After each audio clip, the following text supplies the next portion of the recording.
Bonjour à tous, bienvenue sur Partir au Canada, chaîne de transmission et de partage de l'information sur l'immigration au Canada.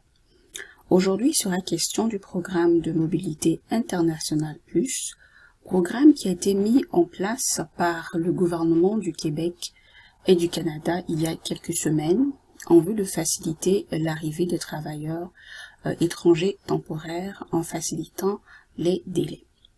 En vigueur seulement dans la province du Québec, le PME+, permet aux candidats éligibles de demander un permis de travail ouvert qui est valide pour une durée de 3 ans. Ce permis de travail ouvert permet ainsi de travailler pour n'importe quel employeur, mais seulement dans la province du Québec. Au total, chaque année, 7000 travailleuses et travailleurs qualifiés pourront obtenir un permis de travail ouvert dans le cadre de ce programme. Mais exceptionnellement, jusqu'à 14 000 permis pourront être délivrés pour cette année 2022. Pour inclure les permis qui auraient pu être délivrés en 2021, selon l'entente conclue avec le gouvernement fédéral le 4 août. Vous pourrez avoir plus de détails sur le site québec.ca dans la section Immigration, Programme Immigration, Permis de travail ouvert. Donc, il sera question des conditions d'admissibilité, de points sur être invité à présenter une demande dans ce programme et de comment vous préparer votre arrivée au Québec. Concernant l'admissibilité, il y a 4 critères à respecter. Dans un premier temps, avoir obtenu un certificat de sélection du Québec comme travailleuse ou travailleur qualifié, ne pas encore avoir obtenu votre résidence permanente, résider à l'étranger, être invité à présenter une demande dans ce programme. Pour ce qui est donc le CSQ, vous devez détenir un certificat de sélection de Québec obtenu dans le cadre du programme régulier des travailleurs qualifiés ou du programme pilote d'immigration permanente des travailleurs de l'intelligence artificielle, des technologies de l'information et des effets visuels. Je ferai une capsule sur ce programme dans les jours à venir. Ne pas encore avoir obtenu votre résidence permanente, donc ne pas avoir présenté de demande de résidence permanente. Dans ce cas, la durée de validité de votre CSQ ne doit pas être échue.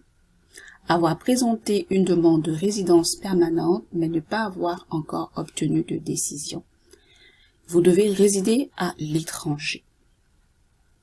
Concernant les exclusions, vous n'êtes pas admissible à ce programme si vous avez reçu une décision positive à votre demande de résidence permanente, votre demande de résidence permanente a été refusée, ou que votre CSQ n'est plus valide.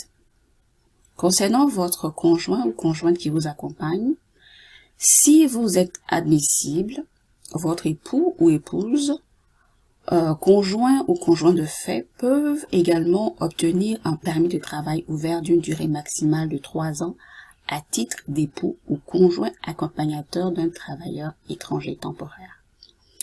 Et enfin, le dernier critère, être invité à présenter une demande dans ce programme. Si vous êtes donc admissible, vous recevrez une communication de la part du ministère de l'Immigration, de la francisation et de l'intégration. Concernant la lettre d'invitation, j'en parlerai également dans une autre capsule, parce que souvent d'autres personnes me demandent mais comment est-ce qu'on reçoit une communication de la part du ministère.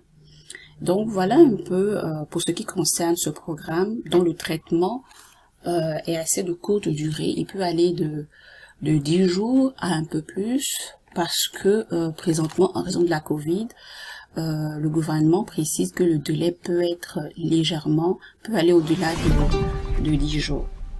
Donc sur ce, je vous souhaite de passer une bonne journée où que vous soyez.